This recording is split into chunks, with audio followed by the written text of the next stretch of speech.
Hello world, welcome back to my channel. My name's Paul. I'm all loaded up, ready to go. Going to Mumbai today. This is the guy that served me my breakfast every morning. Now I'm going to Mumbai. I park up the motorbike at a hotel there. I've already discussed that with them. And then on Friday, it's Wednesday today, Friday, I fly to Sri Lanka, pick up a Tuk Tuk that we've rented for 2 weeks, and then on Sunday I pick up Janet from the airport. That's exciting, and we're going to spend 2 weeks riding around Sri Lanka, southwest Sri Lanka, and then I go home to Australia for a couple of weeks to do some business. But for now guys, I'm going to get on the road, get some miles up, and I'll speak to you down the road.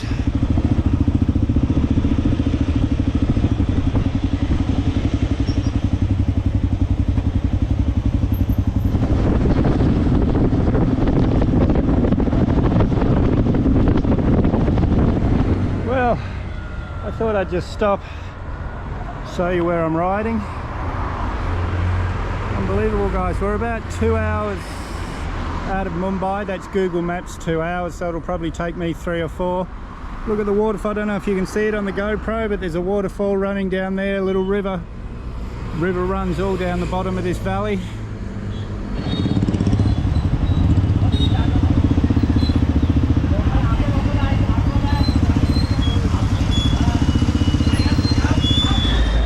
Stop and a soda water. Lights everywhere. Oh, an hour and a half to go. That's an hour and a half Google Maps time, so I should be there in a couple of hours. My hotel's booked. So today's a pretty easy day. That traffic in the beginning was horrible, but since then it's nice country roads, 2 lanes pretty much everywhere. We're not allowed on the expressway, which is lucky. The guys at Pune Kawasaki yesterday told me that motorbikes aren't allowed on the expressway, otherwise I would have gone straight on there. And when I've seen it, the traffic's been practically not moving, so everything turned out for the best.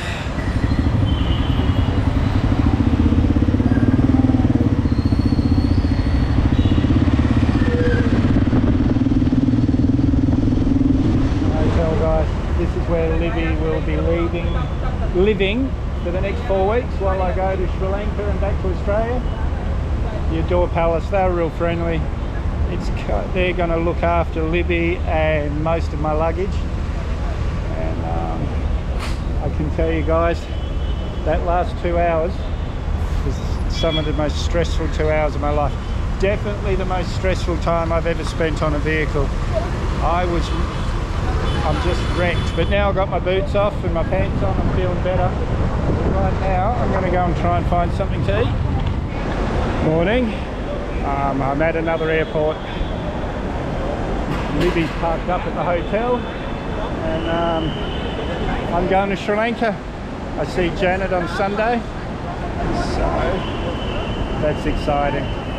So I'm just going to go and get checked in, and I'll speak to you once I'm done. Well, it's about 6:30. I don't fly till 9:30. Plenty of time. But look at this. Front of the queue already. No one here. Different to some of the other airports we've been at lately.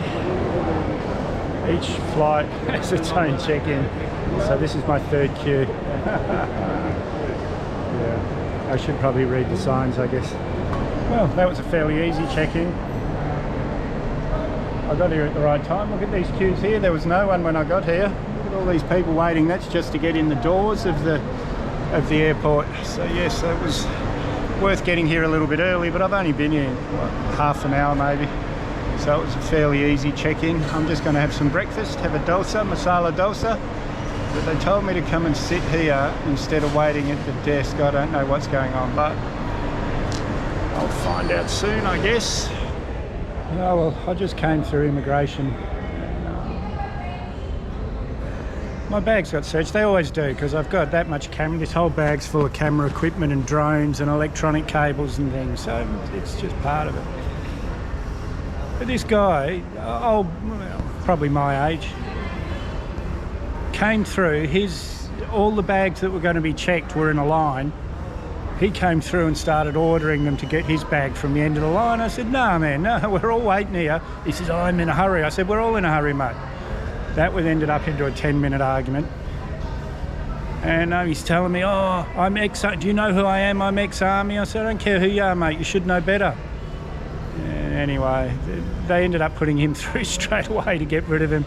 They kept apologising to me, but yeah, guys, I don't mean to be rude or anything. I love this country. I love South America. I love Asia. But that's the reason that you're third world countries, because everyone thinks they're more important than everyone else. Instead of living as a community, you live as me, me, me.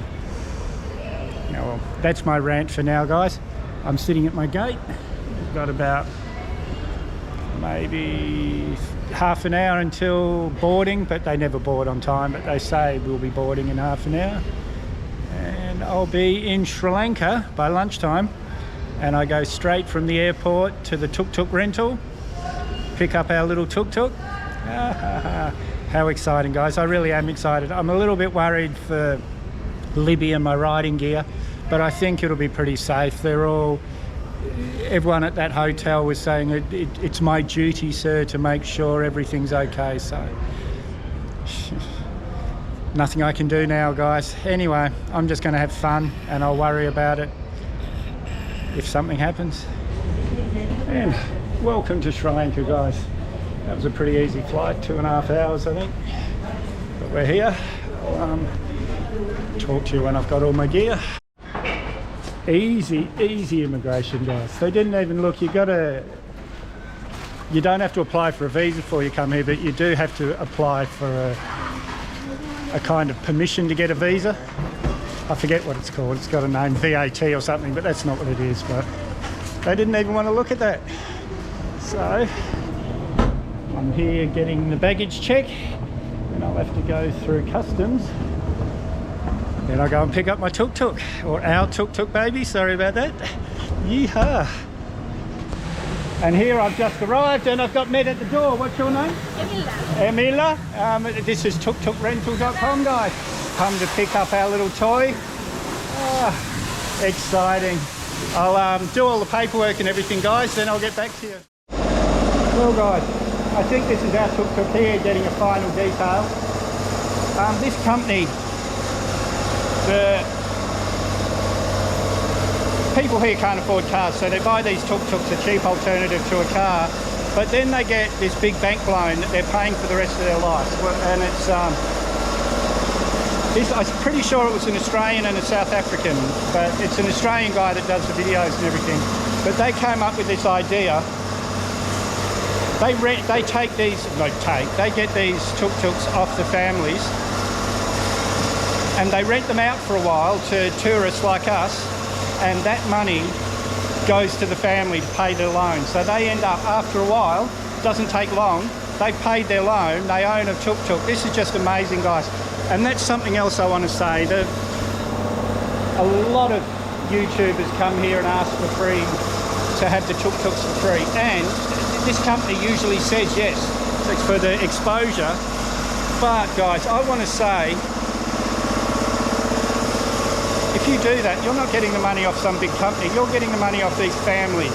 They're losing the money. And yes, you're giving them exposure. And if you want to do that, because that is the business, the YouTube business is getting free stuff. You know, it's part of the business. But if you want to do it, then great. I'm not going to judge you, but just remember that you're not taking the money off some big company. You're taking the money off some little family that could really, really use that cash. So guys, this is Udi. This is the White Palace Hotel. I only booked one night here because I wanted to make sure it was good for Janet, but I've already booked the other 2 nights. I pick her up on Sunday. It's Friday today. Look where we are. Unbelievable. And Udi's the friendliest man I've met in a long time. But I heard Sri Lankans are very, very friendly people. Friendly. Oh, I've only been here like 4 or 5 hours, but just everyone's attitude here, it's changed my attitude. I was getting a bit grumpy with people in India. There was a guy, there was a few of us got our bags after it had gone through the x-ray machine, got pulled off for a side, and the bags were in a queue, and this guy sort of, his bag was right at the end, and he's sort of standing there going, get my bag, get my bag. we got into quite a heated discussion about that's the reason the third world countries are third world countries, because everyone thinks they're more important than everyone else. He says, if you don't like my country, go back to yours. I said, well, there you go, mate. If you were in my country and I said that to you, I'd be arrested. It was a big argument. And then he's going, do you know who I am? I'm an ex-colonel in the army. I said, oh, I don't care who you are. You should know better. And anyway, it was, but here, the start of this conversation was that I'm just happy again now. Big grin on my face. Everyone's so happy. It's yeah, I'm having a ball already after 4 hours. Well, that was an eventful few days. Driving in that traffic in India was unbelievable. Crazy, crazy. It's good being in the calmness of Sri Lanka now. But anyway, guys, I've got plenty of footage to make a video, so if you haven't subscribed yet, hit that Mad Dog icon up there or the subscribe button down below. May as well hit that bell icon while you're down there. I always try and respond to your comments, so leave a comment, give me a big thumbs up, share this video everywhere you can. We'll see you in the next one.